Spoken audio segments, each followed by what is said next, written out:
Hello mga boss, ninyo Anthony sa El Nino Conditioning System, ang observant na magmamanok, ang online handler nyo.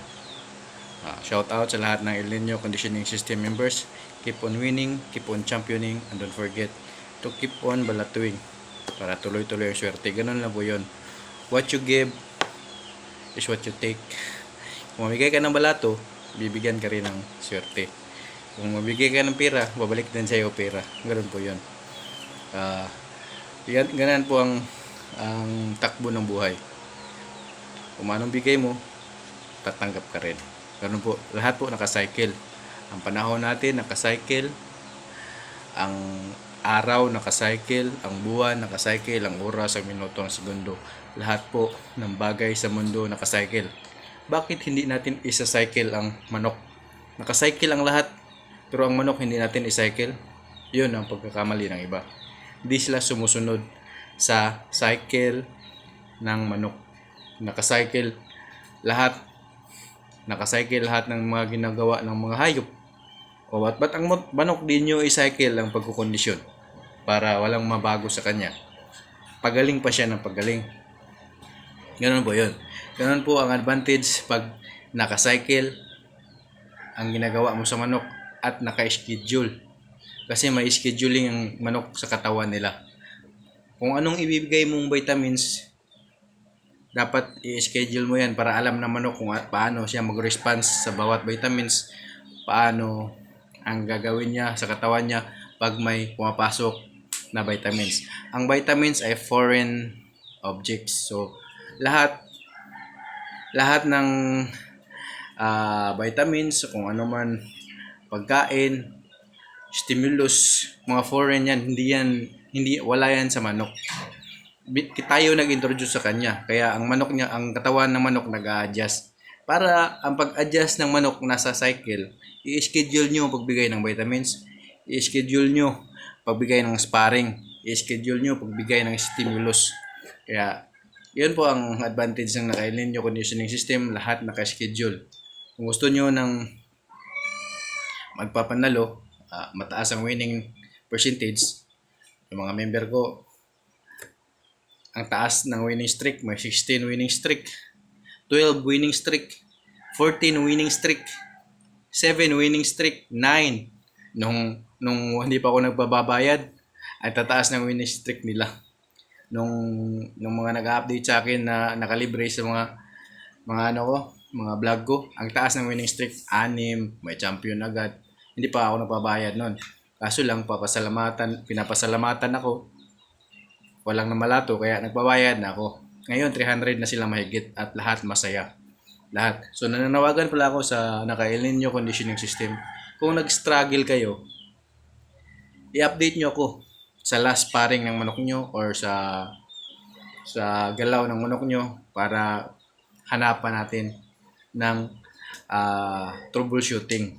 Kasi yung mga gagalawin na di maganda sa manok, may troubleshooting po dyan. So, di ko yan pwedeng ituro dito. Yung mga sikreto lahat. Kasi wala na akong pagkakitaan. Kunti lang po ang sahod ko sa YouTube. $6 hindi pa ma-withdraw. $6.98 hindi pa ma-withdraw. Yung sa Facebook ko, 3.32 hindi pa rin ma-withdraw. $3.32 hindi pa rin ma-withdraw. Kaya pagpasensyahan nyo na kung nagpapabayad ako sa conditioning system ko. Natural lang po yun. May mga academy nga dyan. 20 mil ang gastunin mo dyan. Pero hindi pa natin alam kung mag-champion ka. Meron akong member, 2 academy pinanggalingan. Hindi siya nakapag-champion. Paglipat niya sa akin, tuloy-tuloy champion niya. Ganun po galing yung sistema ko. Hindi pa pagmamayang may conversation po kami. Nag-leave na nga lang yung tao na yun sa chat namin kasi natuto na siya, nag-back-to-back champion na siya. So, kaya ako na, basta dumaan na siya sa membership, ayos na yun. Ayos na yun, hindi ko na yun hahabulin. Nandito naman sa akin ng knowledge darating ang araw, magkamali na yung magkamali na yung ano niya, ng ginagawa niya, hindi na niya alam paano aayusin. Babalik din yun sa akin. Ganun na po yun kasi lahat po ng conditioning nag-i-expire. Kita nyo yung mga nagtuturo dati? Ngayon, nagtatalo na naman. Yung mga Yung mga nagpapanalo dati, ngayon nagtatalo na. Marami mga big time na handler dyan. Ngayon, pababa na yung score ng mga manok niya. Kaya lahat po ng conditioning, nawawala po yan. Kasi yung ako ngayon, naka-Elinio, umaangat ang score ng mga member ko. 10 months na sila nagpapanalo kasi 10 months na ako nagbe-vlog, nagpabayad eh. 10 months na sila nagpapanalo. Darating araw babagsak yan. So i-update nyo lang ako kasi yung 300 ko na members, di ko kayo iiwan. Kasi ako hanggang ngayon nag-aaral pa rin ako. Nag-aaral pa rin ako paano pagalawin ng manok. Generalize na yung ano ko. Nag-aaral pa rin ako ngayon hanggang ngayon kung paano pagalawin ng manok. Kaya sa mga naka-ilan nyo conditioning system dyan, keep on winning, keep on championing, and don't forget to keep on balatuing. So, ngayon may share naman ako sa pag-ulot sa manok. Madalas kasi, ito, real talk to. Madalas, pag nagpapanalo ka, lumalaban ka kahit malaki kalaban. Kasi, umaasa ka na magaling ka na mag-kondisyon, kaya mo ng kahit malaki kalaban.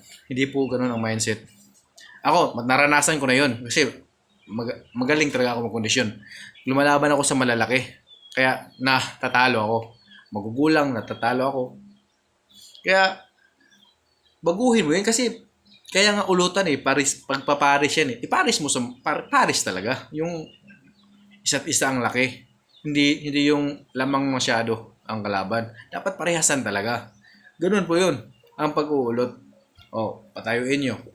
Marami pong magaling mag-ulot. Ituturo ko naman yun yung mga panggugulang sa ulot. So ito naman, ito basic to. Sa ulutan, pag ang manok ng kalaban nakaganyan, bata pa yan. Pero pag nakagano na, nakatayo, nakagano na, yung hita niya, nakagano na, flex, nakabend na, magulang na po yan. Pero kung ang tayo ng manok diretso, yung hita niya diretso, yung paa, diretso yung tayo, bata pa yan. Pero pag nakagano na, yung paa niya, magulang na po yan. Kaya nasa sa inyo, kung alam nyo ng magulang, lalaban pa kayo.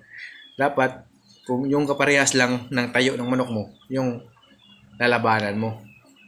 Yung pareho ang taas, pareho ang laki, para maiwasan ng talo. Kahit gaano ka kagaling sa pagkondisyon ng manok, kung malaki ang kalaban at magulang, wala talaga, laglag po talaga tayo dyan.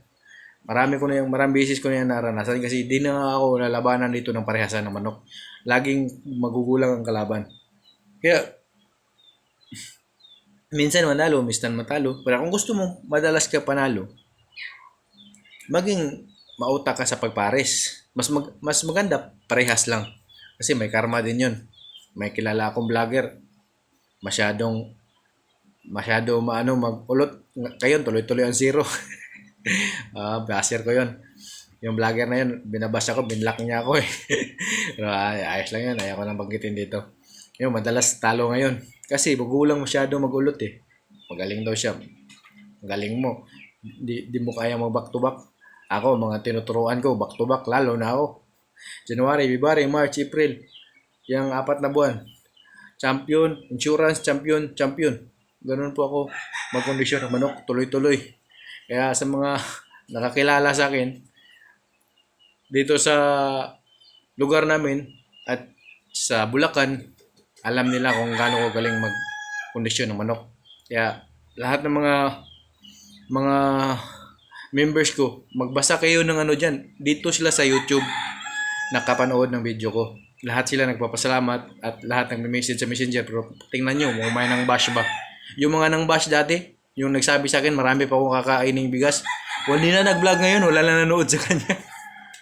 Yung sinabihan ako, marami pa daw akong kakaining bigas. Ngayon, ba't hindi ka na nag-vlog?